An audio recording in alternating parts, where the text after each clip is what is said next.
one thing I would like to hear, both Marion and John, you're both language teachers. And I'm intrigued about the role that writing plays in the spiritual life, because writing is a fundamental task of the work in the Arcane School. And it's not just because it's writing, because it's actually a spiritual technique, creative writing, and it's used very consciously. And in fact, Alice Bailey in the Tibetan's work, if you look at the discipleship books, he often asks his students to write. So I wonder if you want to talk about the sort of esoteric significance and the role that writing, particularly when discipline is used, and care and attention to the meaning of words. Certainly in esoteric education, but also in a sort of exoteric application of spiritual education. I would just quickly say my little understanding that it's a mirror. Your thoughts are mirrored in another abstract form called writing, because writing is also a symbol, and it can be expressed and interpreted in many more ways than one. Because in some languages, for example, in French, there are many words that to express very specific things. In some languages like English, one word has many meanings. It depends on the context. So the understanding, in my opinion, of a language, which is an intuitive way of speaking by itself, that's what the linguists say about language, it's an intuitive way of expressing oneself. So everything else that comes as a discipline becomes an artificial way, a barrier, which can be overcome in long term because of concentration and focus. Intuition then kicks in at a higher level. But at the most native level, a language is an intuitive presentation of an abstract or abstract thought. And writing is another form of abstraction. How do you interpret it? And before I let it go, if you take, for example, a child who is autistic, not autistic, but who does reversal in writing, doesn't know the difference between a D and a G, and will spell dog like God, but in context of the sentence, meant to talk about a dog, you get the intuitive understanding, even though the word is misplaced. And I stop right there. Mm-hmm. I totally agree with everything that you're saying there, Marion. Language requires intuitive understanding. And I think that in terms of our spiritual studies with the Arcane School, it requires a certain kind of mental discipline to be willing to take the time to clothe what is being felt or what is being thought with specific words in printed or written form on paper or on a computer. It takes time to clothe the spirit through the written word. And it takes a certain amount of discipline to be able to do that. And like Steve was saying, the Tibetan did regularly encourage his disciples to write 1,000-word paper, something like that, on a specific topic in order to clarify that disciple's experience in relation to some particular line of thought or perhaps some particular issue that the disciple may have been working with. So for us in the Arcane School, it's a very important tool to be able to clothe what we are thinking and feeling in written form. And I think that sometimes students have struggled with an ability to do this for various reasons, distraction, and not really knowing how to discipline him or herself in the right way to be able to take the time to clothe the spirit through the written word. And I would have to say that as a high school language teacher, I experienced the same thing in the classroom, particularly when video games started to become so popular. The teacher had to deal with the issue of kids who were just kind of so poorly focused from their distraction through too much time spent with videos that they were not able to bring their thoughts to attention and not able to exercise the discipline needed to clothe their ideas through written form. So those are some initial thoughts, Steve. Interesting, because it's a part of the service that all serious esoteric training groups are doing, is to provide a point of stability to help clarify thinking. Because in a way, to me, what I'm hearing from both of you is that writing, particularly if it's used seriously on a spiritual path, actually helps you to think. If I have to put it down, then I have to clarify. And that's very different from what's very popular in going to like a group which has its own role and can be a wonderful, particularly as a place of service, where a deep group will meet and people will talk, and they'll meet regularly over a period of time, which is quite widespread now, and obviously a wonderful sign of growing spirituality. But writing is private. Like, it's between my soul and myself, and I can never get it right. So there's pressure to sculpt and then to really think through, and all of it is getting to the essential idea.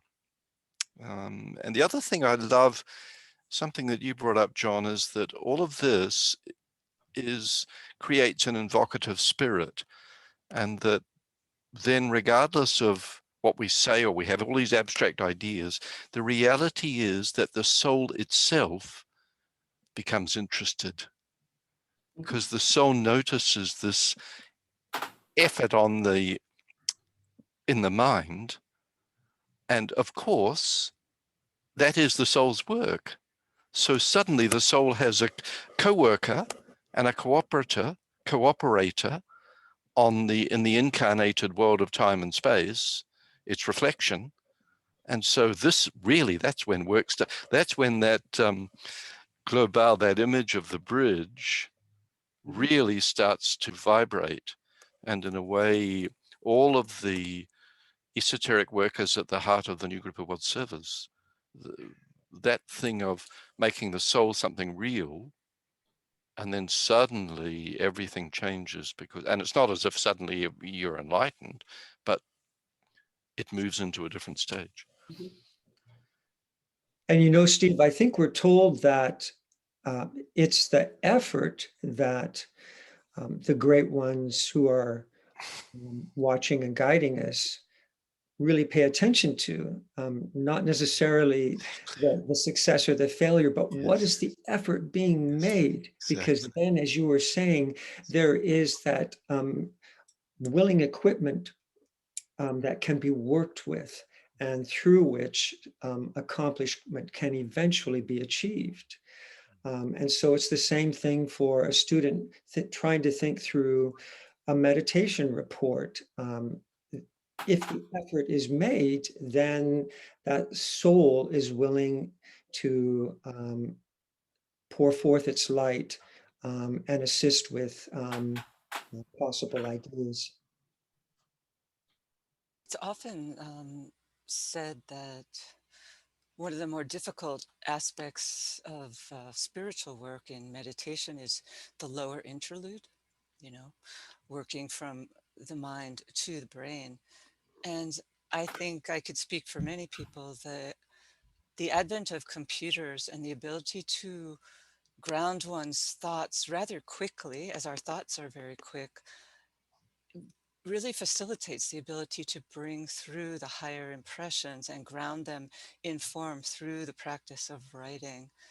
It's almost as if it completes the Antakarana bridge. It's like a bridge that just starts flowing. And I often find, and I'm sure we all do, that just the act of writing stimulates my thought in ways that are are very helpful. So I think that, as you said, Steve, the training in the school has really facilitated that work of manifestation. It's a very seventh ray activity, bringing down the higher impressions. So it's a thing too. It's a beautiful thing because there are a number of different schools, esoteric schools, even in the Alice Bailey tradition, in our little home, where we live. And for all of these groups, one of the things that's important is in, say, written work, if one's writing a report or a paper or something, in the way that DK suggested we use writing, and then the act of sort of symbolically pushing send, meaning not that I'm writing this for people to read, but I'm writing this as a gift and a contribution of where I am now to the group. And as if the group is alive, and it's my voice that I'm sending of my relationship with my soul, that's where I am, and there's no right or wrong, because what matters is being present with this. This is how evolution works. And so this thing of, as when I write, it's as if I write to the soul, because the soul is the group, because the soul is group conscious. Then I physically send it, which means often hit the send button. Then I send it as a gift and also an affirmation that this today in time and space is this little cell's thinking about this idea, so that we take ownership and we don't feel that there's something we should do or that would be good and that is expected, because it's just us in relation to the soul. Mm-hmm. Mm-hmm. Mm-hmm. It seems there are several people who now are able to unmute themselves and would like to share. But before that, I'd just like to clarify. Several people in the chat said that there was no unmute button available for them. And this is actually how it should be. Once you raise your hand, I will enable the host, which is me in this case, will enable the ability for you to unmute yourself. So if you'd like to share, just please raise your hand and we'll take care of it from there. There are hands raised, and we'll start with Roger. You're at the top of the list that I have. And just to say that I think what we'll do with time, so that we know where we are and where we're moving, I'm going to make a unilateral decision, and you can challenge me if you wish, please do. It's 12 minutes past 4 right here.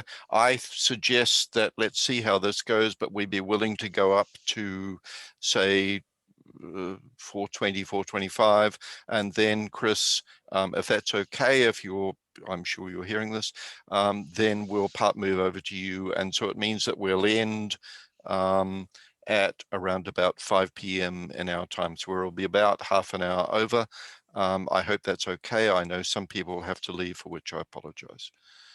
Okay, so Roger, let's have a go.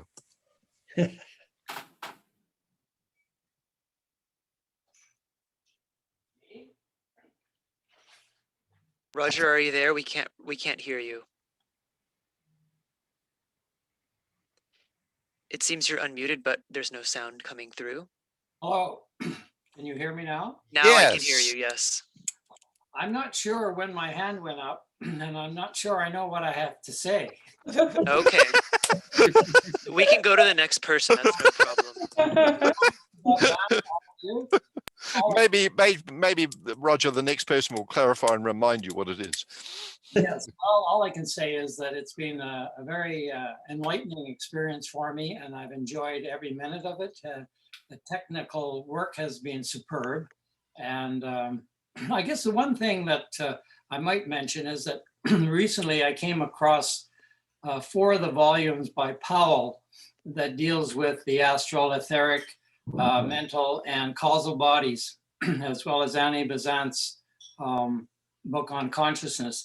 And I just thought they were wonderful supplements to the studies of the Arcane School. And I just mentioned them en passant.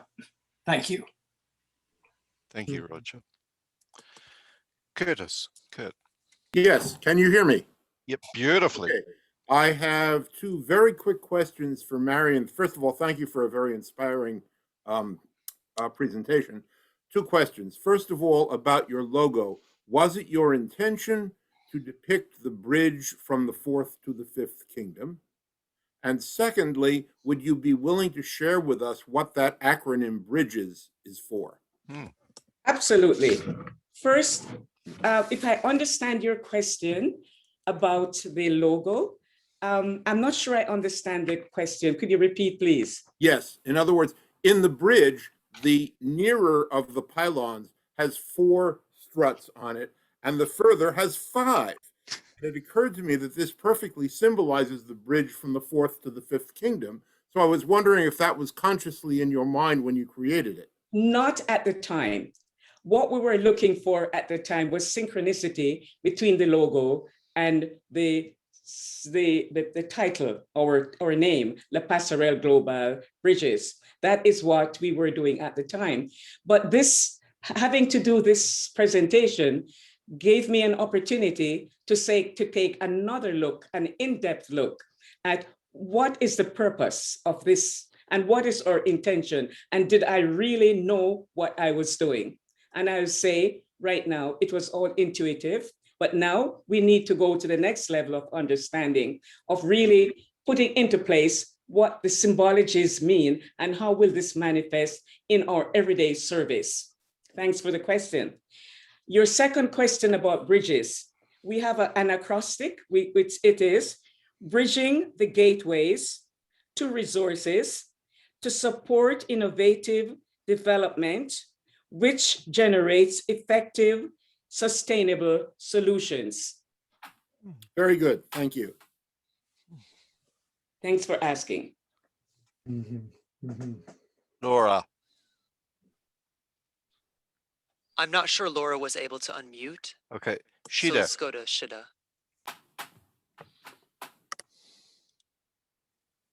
Hi, can you hear me? Yes. Beautifully. Hi, lovely to join you from London. It's wonderful to be together on the airwaves. Well, one of my questions was already asked, which was about the bridges, what it meant, and thank you for clarifying that.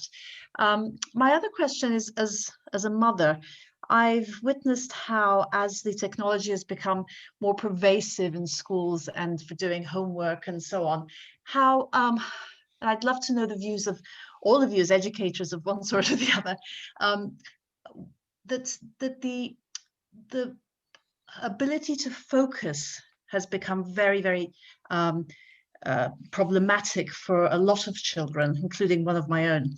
And the technology seems to cause scatter rather than focus. And I remember on one occasion when my younger son was trying to write a history essay, and he took hours and hours going round and round in circles, trying to search things online and then put them together. He got nowhere at all. And I just took his laptop away from him and said, right, take a pencil, take a piece of paper and write your thoughts. And within 5 minutes, he wrote the most incredible essay, which I thought, if I hadn't been standing over him, I would have thought his big brother had helped him. So I'd love to kind of know your ideas about this idea of scatter that the technology is causing in the younger generation. We may have that focus and power of intention to keep ourselves together around the technology, but it's proving a really difficult challenge for the younger generation. I'd love to know your views on that.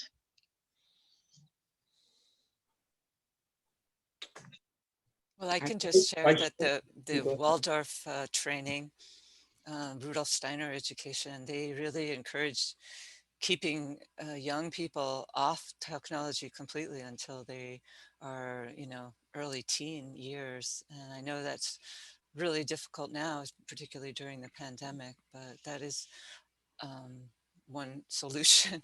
And also, if you are going to allow your child to use technology, to really limit it, and the parents have to be very proactive. What I'd like to say in response to that is, if I look at myself and technology, I am very technology illiterate because I was not brought up in the time when technology was the way of doing things. So that is my struggle. I am illiterate. The children today, if you notice, the games that children play with are precursors to the technology. For example, way back in the 70s, we had the flip phone for the little children to play with. They learned how to manipulate it, to turn on the light and to do many different things. So by the time that the real cell phone came into being, they were accustomed to working with that service. Right now in schools, all the children have tablets. There is a smart board that you pull down. I've been out of school for more than 20 years, but I keep abreast with what is going on. And so there is two sides to this problem. One is that the children must become the next generation and use the new way of performing. From my point of view, in a comment on that, is that education is not keeping up with the technology. If you look at what we're doing in the schools and what is happening, the two are not in alignment. But mother, I will say congratulations to you, because one of the things that you have done is structured your child. This is how you have an intent. Why am I doing this? What is the purpose? Brainstorm, put that idea into a sequence and then respond by writing. So you are doing your own teaching at home, but this should be happening in the schools. But there's a lot of competition in school about what comes first.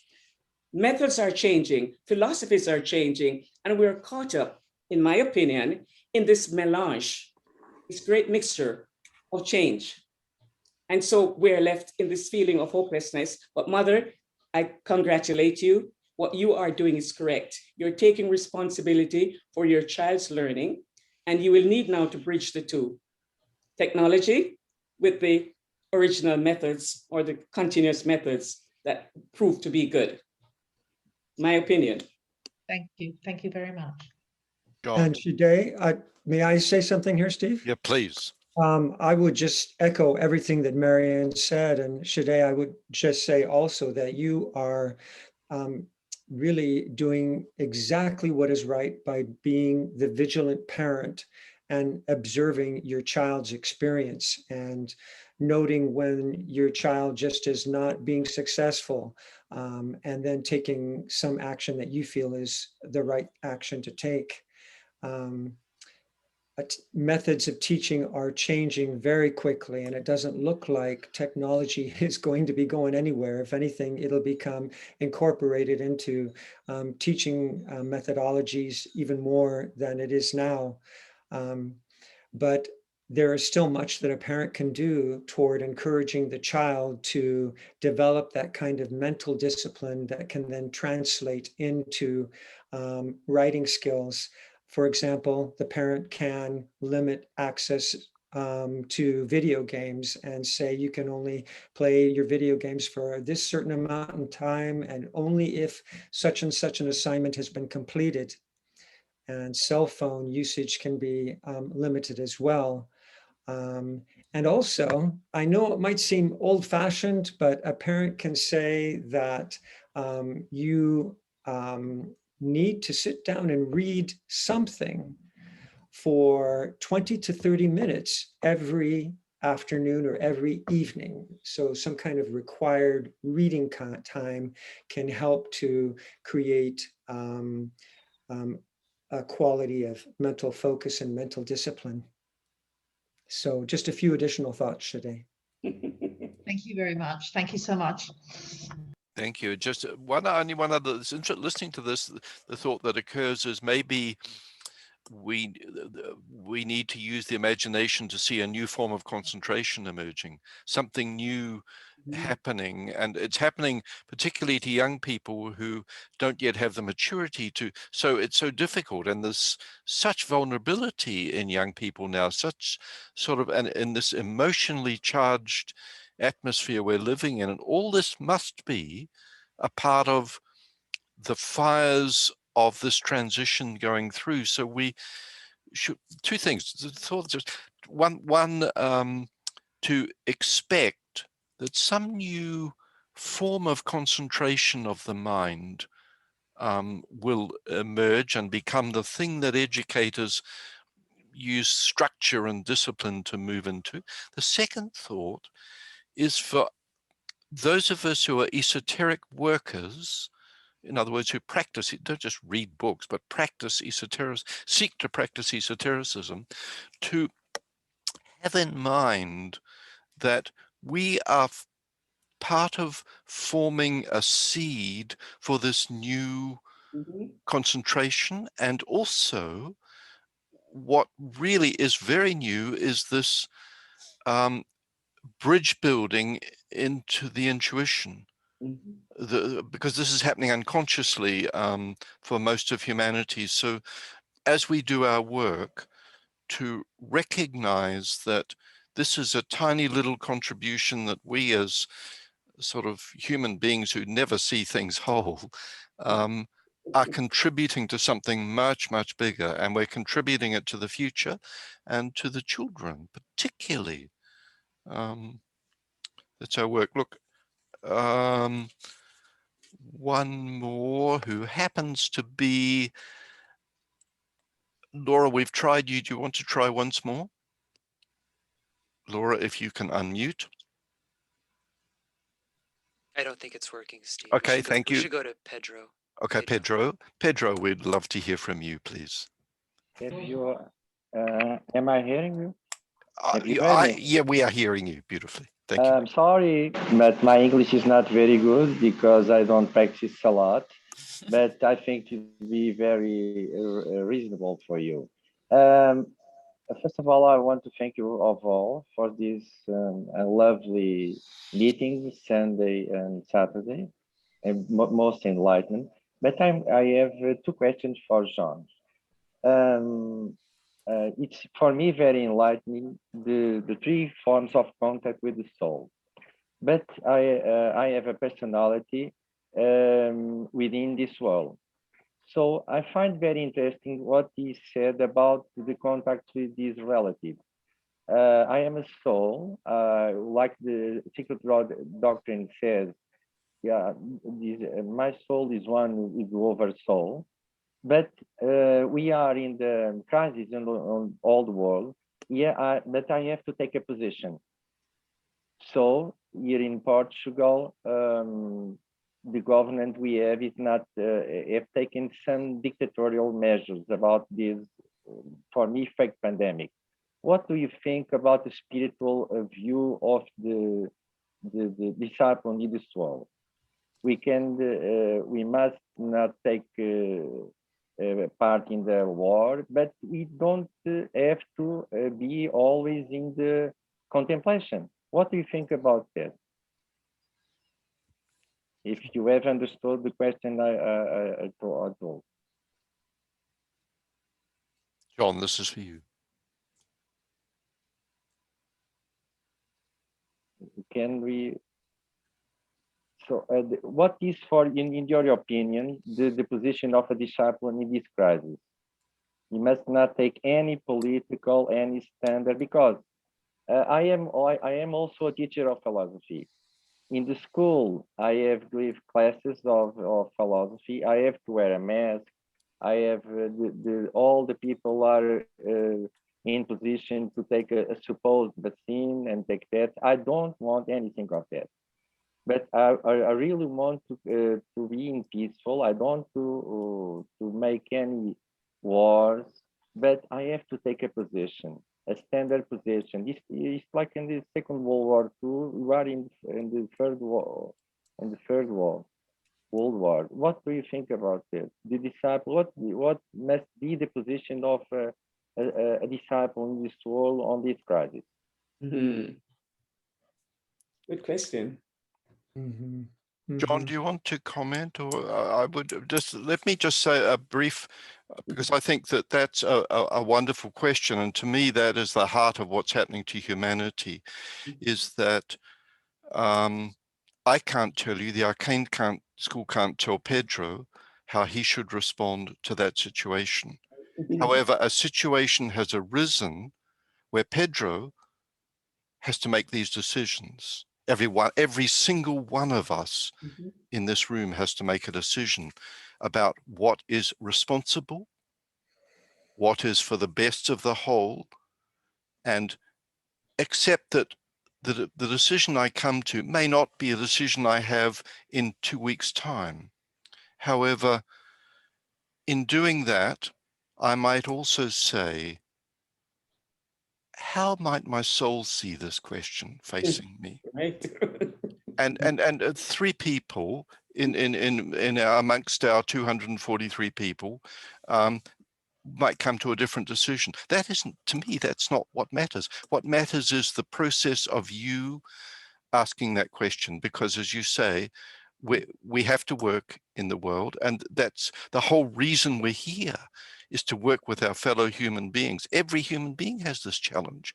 We have the privilege of a teaching and a soul that gives us a structure to help us come to our decision, but it has to be a decision that Pedro or Steve or John, or that any one of us takes with full responsibility and with some humility. Sorry, John, I shouldn't have. So I think everything that Steve is saying right now, in response to your question, Pedro, makes complete sense to me. You will have to decide for yourself what an appropriate course of action would be in a given circumstance. We do know that we are advised to always offer support to certain very fundamental spiritual ideals, such as the freedom of the individual and the concern for the greater good. And wherever we feel that it is appropriate to maybe speak up on behalf of these ideals, then it would be in accord with our soul, it would seem, to say something. And then there may be other times when it is quite appropriate just to be silent and to let the forces play out in a different way. Mm-hmm. But it does require great sensitivity in the moment as to what the need happens to be. Okay, I think it is also my opinion. The spiritual principles are valid for any time, in any place, in every situation. But we have to take a position without breaking the brotherhood and fraternity. For me, it's unbearable to stand in some situations and doesn't do nothing at all, because the truth, the freedom, and all the spiritual things that humanity has gained in the United Nations Charter of Rights, and the disciple has to do that. In the Second World War II, in the books of the Alice Bailey, Master Decay, told even the fraternal brotherhood have taken place. So for me, it's very difficult to be in position, but your advices are very good. Thank you a lot for all of you. Thank you, Pedro. Thank you so much. Thank you, John. Thank you, Marion. I think we need to bring it to a break. And from my perspective, that is actually a perfect, I really am grateful to you, Pedro, for raising it, because I think that this is, it's not just the intensity of what it is, what discipleship work is today.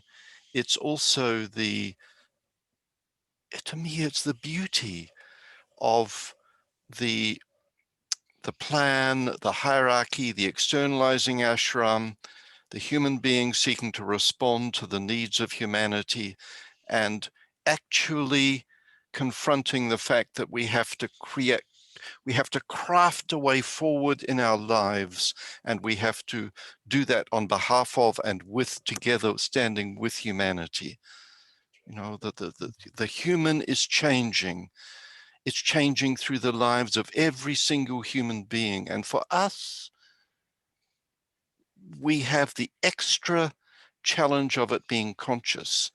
Therefore, we have to find a way for stability, quiet, able to concentrate, able to quieten the mind, and then able to really be present to this enormous teaching we have. And then observe the action that follows and know that that is sort of on behalf of humanity, and it's standing with the human, our kingdom. Absolutely. Mhm. Friends, I think thank you Thank all you. so much. Thank you for this. Thank you, John. Thank you, Marion.